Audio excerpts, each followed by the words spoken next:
1000% 자아활용법 깨달음으로 가는 길 도반편. 아름다움의 금기. 인간에게는 기본적인 미가 있고 노력한다면 더 아름다운 자신을 만들 수 있다. 심성은 기본적으로 타고나지만 그 기본을 잘 활용하면 각자의 운명은 스스로 개척해 나갈 수 있다. 살면서 인내심이 얼마나 중요한지 몸과 마음으로 절실하게 체험했을 것이다. 금기가 있어야 한다는 것이 바로 그것이다. 자신을 이기는 힘, 자신을 알고 다스리는 힘이 금기이다.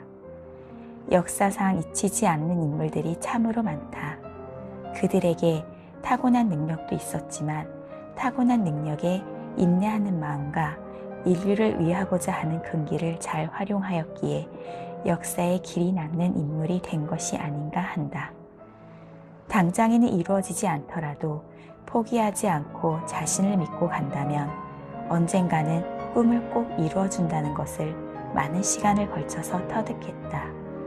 고단함과 어려움이 없다면 운명을 개척하는 근력이 약해지기에 정신세계에서는 끊임없는 탕류 속에 던져놓고 해치고 나갈 수 있는, 감당할 수 있는 사건들을 계속 제시해준다.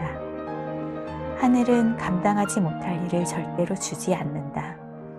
약간의 노력을 요하는 문제들을 던져주면서 끊임없는 성장을 요구한다. 하늘에서 2%의 지혜만 빌려다 쓰면 나의 소원은 무리 없이 이루어진다. 금기를 키우자. 어떠한 어려움이 와도 물러서지 않는다면 그 어려움은 나의 기에 눌려 물러갈 것이다. 우주의 힘을 빌려 금기를 키우자.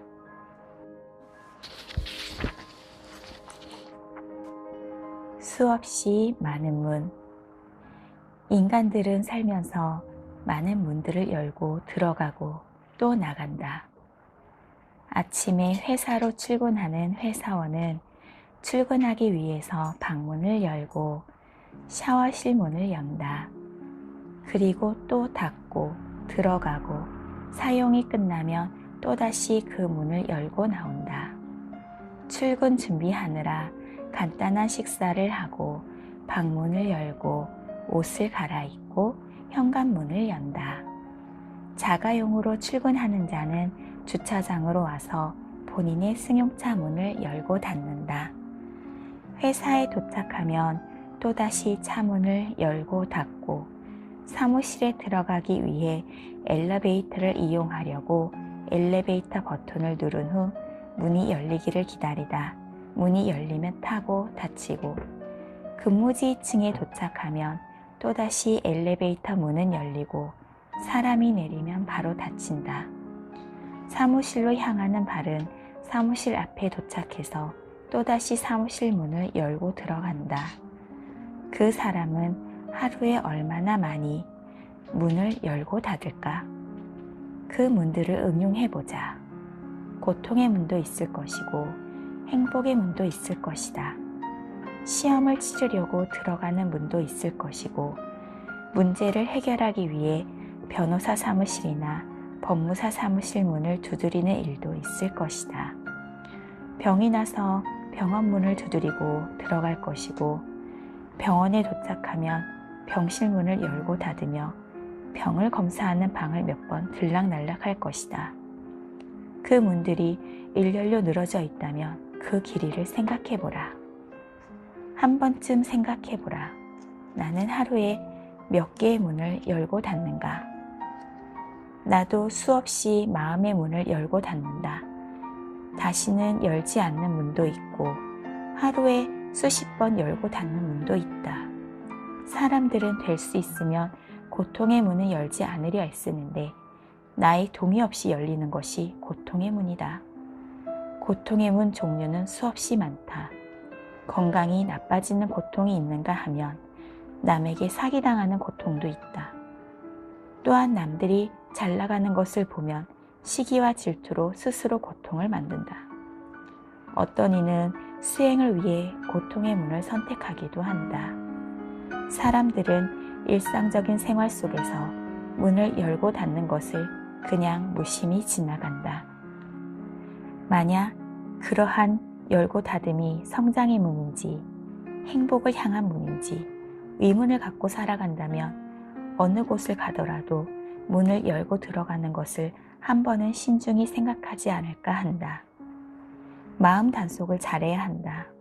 항시 열어놓는 문이 있고 일생에 단 한 번 여는 문이 있는가 하면 반복적으로 여닫는 문도 있다. 각자들 한 번쯤 깊이 생각해 보기 바란다. 나는 어떤 문을 열고 나가야 하는가?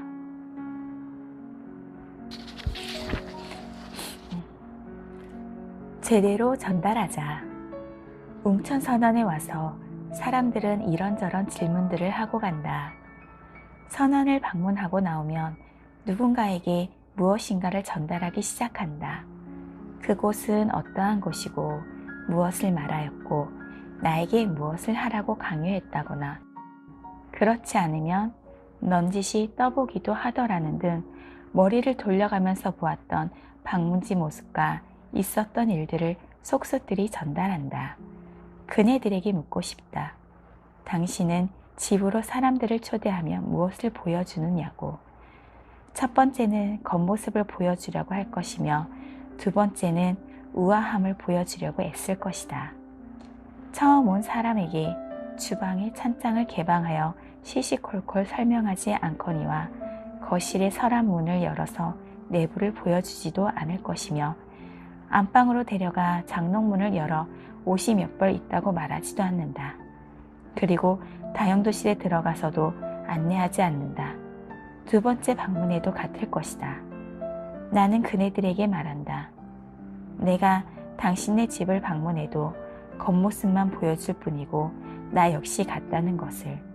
두 번, 세 번 만남이 지속되면서 친밀감을 느끼고 믿음이 생겨야 저 사람들에게는 나의 집 내부를 공개해도 되겠구나 하는 생각에 하나씩 내어놓을 것이다.